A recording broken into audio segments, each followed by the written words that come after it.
परम पूज्य गुरुजी ने बताया कि धृतराष्ट्र ने बतख की आंख क्यों फोड़ी। उन पर कर उनको नीचे नहीं गया था।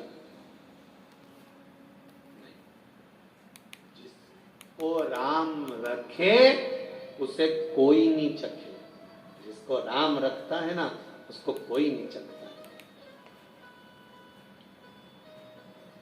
दुनिया में किसी की सामर्थ्यता नहीं कि कोई किसी का बुरा कर दे। हमारे कर्म हमको बुरा करवा देते।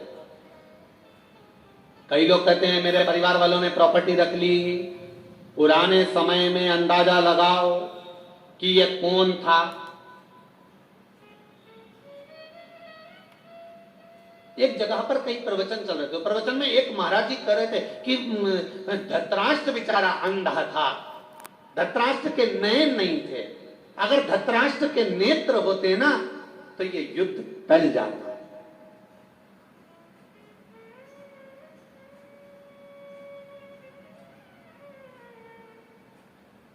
अच्छा हुआ नेत्र नहीं थे, होते तो क्या करता। जब नहीं थे तो भीम को गले लगाया और उसको चूर चूर कर दिया। जरा विचार करिए। एक बच्चा तालाब के किनारे पर बैठा हुआ था, उसका पांव बेकार थे दोनों, उसका हाथ बेकार था। गांव के बच्चे आए, दौड़ दौड़ के तालाब में कूद गए, स्नान करा, तैरने लगे, तैर के बाहर आए। वहीं से पार्वती और भगवान शंकर जा रहे थे। पार्वती ने उस बच्चे को देखा, शिवजी से कहा कितना सुंदर बच्चा है, पर इसके पांव कैसे हो गए प्रभु? आप इतने दयालु हो, करुणा सागर हो, कृपा करने वाले हो, कम से कम इस बच्चे के पांव तो अच्छे कर दो और इसका हाथ अच्छा कर दो। सब अच्छे हैं तो इसको भी अच्छा कर दो। शंकर भगवान ने कहा विधान लिखने वाले ने लिखा है तो सोच समझ कर लिखा होगा, मैं विधान को नहीं बदल सकता। पार्वती कहने लगी तुम मेरे लिए क्या विधान नहीं बदल सकते? शंकर भगवान कहने लगे बदलने को तो बदल दूंगा, फिर बाद में मुझसे मत कहना तू। हाँ नहीं कहूंगी, तुम तो बदलो विधान, इस बच्चे के हाथ पैर सही करो। शंकर भगवान ने हाथ उठाया, आशीर्वाद दिया, बच्चे के हाथ पैर ठीक हो गए, वो भी तालाब में कूद गया। जैसे ही तालाब में कूदा, उसमें सबसे पहले जो आगे तैर रहा था उसके ऊपर चढ़ गया और उसको नीचे दबाकर उसके प्राणों को हर लिया। फिर दूसरे पे चढ़ गया, उसके पांव को पकड़कर नीचे ले गया, उसके प्राण हर लिए। एक दिन में 15 को मार डाला, दूसरे दिन फिर 10 को मार डाला, तीसरे दिन फिर 25 को मार डाला। पार्वती जब गई उस गांव में हाहाकार मच रहा था, सबके घर धुआं धुआं हो रहा था, सब रो रही थी, सब पुकार रही थी मां तूने क्या कर दिया, पार्वती मैया तूने क्या कर दिया, हे जगत धात्री दुर्गा भवानी तूने मेरे पूतों को, मेरे सपूतों को, मेरे बच्चों को मार डाला, मां मेरे बच्चों को बचा लो। सारे घर घर बच्चों के लिए माताएं रो रही थी। तो पार्वती जी ने शिवजी से पूछा ये कैसे हो गया? शंकर भगवान बोले उसके हाथ पैर सही करवाए थे ना।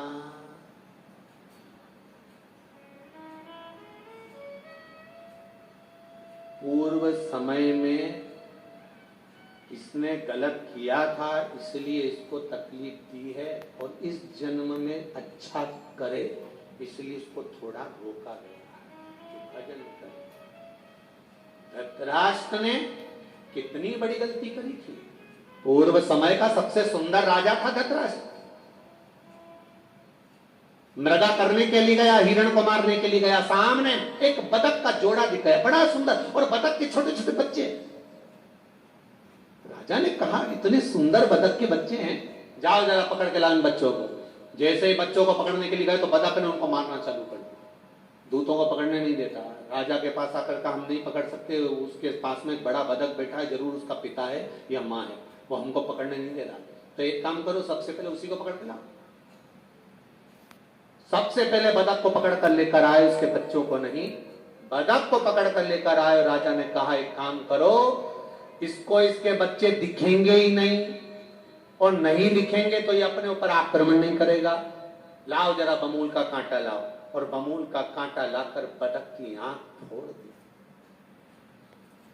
बच्चों की आंख में जल भरा हुआ था, रो रहे थे। बतख के बच्चे जब रो रहे हैं, नैनों में जल भरा है, अश्रु भरा है, हृदय से आंख से रक्त निकल निकल कर वो बतख मर गया। अंत में बद्दुआ दे दी, श्राप दे दिया कि मेरे नेत्र जैसे गए हैं और मेरे बच्चे तूने पकड़कर मसले हैं, तेरे भी नेत्र जाएंगे और तेरे भी बच्चे ऐसे मसले जाएंगे। ये कर्म का दंड है। होगा ना?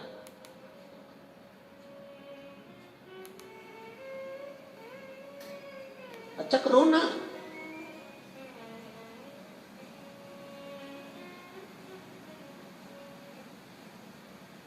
कोई जरूरी नहीं है कि किसी के ऊपर लात रखकर ही ऊपर चढ़ा जाए। कोई जरूरी नहीं है कि किसी के कंधे पर लात रखकर ही आप ऊपर चढ़ोगे। अपने भाग्य की सीढ़ियां बनाइए, अपने कर्म की सीढ़ियां बनाइए। अच्छा कर्म करना प्रारंभ करिए और जब अच्छे कर्म की सीढ़ियां बनेगी, आपको किसी के कंधे पर लात रखने की जरूरत नहीं पड़ेगी। आप सीढ़ी पर लात रखोगे, कर्म की गति के अनुसार कर्म करते करते कर्म करते करते। गीता जी में भगवान कहते हैं कि कर्म प्रधान है, तू कर्म करे जा, फल की इच्छा मत रख। और जब तू चढ़ते चले जाएगा तो मैं खुद संभाल लूंगा। क्यों चिंता?